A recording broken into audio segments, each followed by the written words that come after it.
धनत्रयोदशीच्या सर्वांना खूप खूप शुभेच्छा। तर या शुभमुहूर्तावर आपण इंग्रजी ग्रामरच्या व्हिडिओला सुरुवात करत आहोत। हा आपला इंग्लिश ग्रामरचा पहिला व्हिडिओ आहे।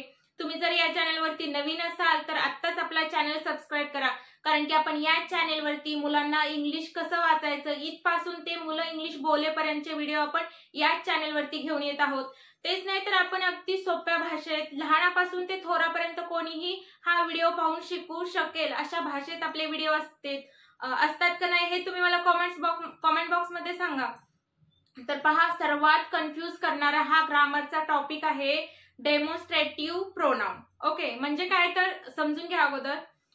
दर्शक सर्वनाम खूप कन्फ्यूज होतो। दिस कधी घ्यायचं, दॅट कधी घ्यायचं, दोज कधी घ्यायचं, दिस याच्या पुढे कुठलं हेल्पिंग वर्ब घ्यायचं, नक्की जवळसाठी कुठलं किंवा दूरसाठी कुठलं, हा खूप कन्फ्यूज करणार हा असा टॉपिक आहे किंवा आजपर्यंत तुम्हाला होता, पण हा व्हिडिओ पाहिल्यानंतर अगदी सोपा होऊन जाणार आहे।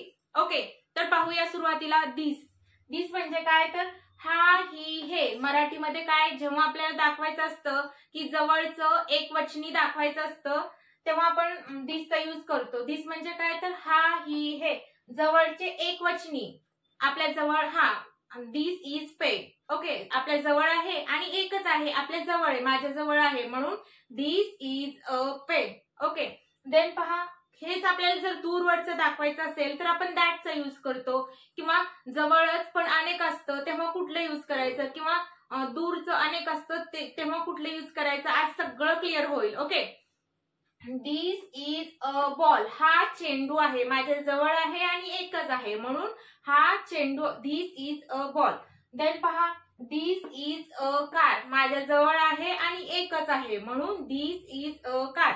Then this is a watch. माझ्या जवळ आहे, एकच आहे घड्याळ, म्हणून this is a. Okay, this is an apple. माझ्या जवळ एकच सफरचंद आहे, म्हणून दिस इज अन ऍपल। तर पहा, आता तुम्ही म्हणाल की हे काय, इथे ए घेतले आणि इथे अँड, का बरं? तर अ अँड द हे आहेत आर्टिकल्स। तुम्हाला जर याच्याबद्दल माहिती नसेल, याच्याबद्दल डीप मधून माहिती घ्यायचं असेल तर तुम्ही मला कमेंट बॉक्स मध्ये सुचवू शकता। नेक्स्ट व्हिडिओ हा मी अ अँड द आर्टिकल वर बनवण्याचा नक्कीच प्रयत्न करेन। तर पहा, दिस, दॅट, दोज, दीज कधी यूज करायचं, तर दर्शक सर्वनाम डेमॉन्स्ट्रेटिव्ह प्रोनाउन। तर आपल्याला जवळच्या वस्तू किंवा प्राणी किंवा व्यक्ती आपल्याला दाखवायचं असतं तेव्हा आपण दिस, दॅट, दोज, दीजचा यूज करतो। ओके, हे तर क्लिअर। आता आपण पाहूया दीजचा उपयोग। दीजचा उपयोग जवळच्या अनेक वचनी वस्तू आपण दाखवण्यासाठी किंवा व्यक्ती प्राणी दाखवण्यासाठी आपण दीजचा उपयोग करतो। जवळचं अनेक वचनी। ओके, खूप साऱ्या वस्तू किंवा खूप सारे लोक आपल्याला बोलायचे असतील तर आपण दीजचा उपयोग करतो। तर पहा, दीज, दीजचं काय मीनिंग, तर ह्या, ही, हे जवळच्या अनेक वचनी वस्तू दाखवण्यासाठी आपण दीज यूज करतो। तर उदाहरण पहा, दीज आर बुक्स। जवळ आहेत, अनेक पुस्तके आहेत, म्हणून आपण म्हणतो these are books. Then second example, these are flowers. जवळ अनेक फुलं आहेत म्हणून आपण म्हणतो these are flowers. Then these are butterflies. जवळ आहेत, खूप सारे आहेत, दीज आर पेन्सिल्स। जवळ आहेत, खूप सारे आहेत, दीज आर डिअर। हरिण जवळ आहेत, खूप सारे आहेत, म्हणून दीजचा। तर लक्षात कसं ठेवायचं, धीस हे जवळ एकवचनीसाठी, दीज हे जवळ अनेक वचनीसाठी, दीस आणि दीज। आणि दुसरं हेल्पिंग वर्ब, दीजच्या पुढे इज येतं, दीजच्या पुढे इज येतं आणि दीजच्या पुढे आर येतं। पाहिलं, आर येतं सगळीकडे, दीज आर आहेत, खूप सारे आहेत, दिस इज एकच आहे म्हणून। ओके, तर आता आपण पाहणार आहोत दॅटचा यूज।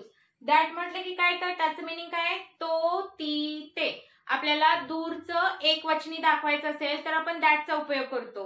दूरचं एकवचनी कसे, उदाहरण पहा, तर दॅट इज बुक, ते पुस्तक आहे। दॅट इज हाऊस, ते घर आहे। दॅट इज स्कूल, ती शाळा आहे। जवळ आहे का, तर नाही, दूर आहे। दूरचं पण एकच वचनी, दूर आहे, एकच आहे। ओके, दॅट इज टेम्पल, ते मंदिर आहे। जवळ आहे का, नाही, दूर आहे, म्हणून दॅट इज टेम्पल।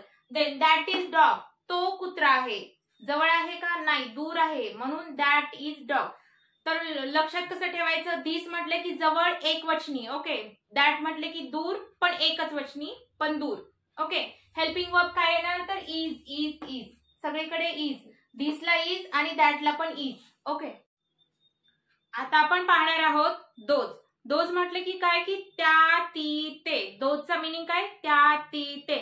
आपल्याला दूरच्या अनेक वस्तू दाखवायच्या असतात किंवा दूरचं अनेक वचन दाखवायचं असतं, त्यावेळी आपण दोजचा यूज करतो. तर पहा, दोज मीन्स काय तर त्या ती ते, दूरचे अनेक वचन, दूरच्या खूप साऱ्या वस्तू किंवा दूरचे लोक किंवा दूरचे प्राणी, काहीही आपल्याला दाखवायचं असेल दूरचं तर आपण दोजचा यूज करतो. तर उदाहरण बघा, दोज आर माय फ्रेंड्स, ते माझे मित्र आहेत, ते दूरचे आहेत, ते माझे मित्र आहेत. दोज आर टीचर्स, त्या शिक्षिका आहेत. दोज आर हाऊसवाईफ्स, त्या गृहिणी आहेत. दोज आर बटरफ्लायज, ते फुलपाखरं आहेत. दोज आर फ्लावर्स, ते फुलं आहेत. जवळ आहेत का तर नाही, दूर आहेत. दूरचे दाखवण्यासाठी आपण दोजचा यूज करतो, अनेक वचन दोजचा यूज करतो. ओके, हा धीस काय, धीस जवळचं एकवचनी. ओके, धीस काय जवळचं अनेक वचनी.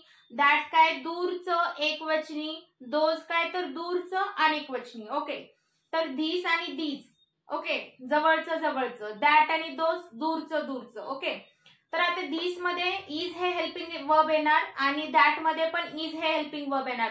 दीज मध्ये आर हेल्पिंग वर्ब येणार आणि दोज मध्ये आर हेल्पिंग वर्ब येणार. का तर अनेक वचन आहेत दोन्ही पण, म्हणून आर हे हेल्पिंग वर्ब. तर पहा, मी तुम्हाला दिलेली आहेत सरावासाठी काही वाक्य, तुम्ही ते सोडवायचे आहेत. कुठलं हेल्पिंग वर्ब कुठल्या सर्वनामासोबत येतं हे मी तुम्हाला आता शिकवलंच आहे व्हिडिओमध्ये.